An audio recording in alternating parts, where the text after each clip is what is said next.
Alors effectivement, on peut dire qu'une passerelle en général elle est droite, mais là comme il y a des liaisons qu'on devait absolument assurer, notamment au milieu des voies CFF avec la gare qui était provisoire pendant longtemps, on a cherché à la rejoindre le plus vite possible, puis ensuite de refaire un virage en direction du logement des étudiants.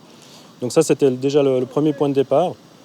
Et puis l'autre facteur important, c'était justement d'avoir une promenade qui permet de briser cette monotonie, d'offrir un certain dynamisme à la traversée, et puis de ne pas avoir tout à coup 160 mètres à franchir comme ceci en perspective monotone.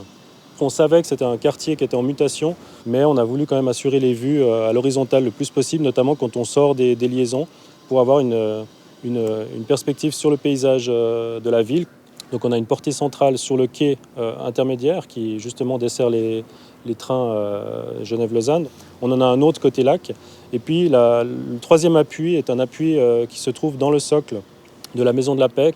Le matériau principal, c'est l'acier, par sa caractéristique technique, donc sa légèreté. On peut du coup faire des poutraisons relativement ajourées, un peu squelettiques comme ça. On a des panneaux de verre à l'intérieur qui permettent de protéger les promeneurs. Et puis à l'extérieur, on a un emballage en aluminium éloxé de couleur très très claire, comme ça, un peu beige mais très clair, qui permettent d'emballer la structure, mais ce n'est pas juste pour un aspect décoratif, c'est aussi pour répondre aux normes CFF pendant 10 ans, entre l'étude et la réalisation, avec beaucoup de défis techniques.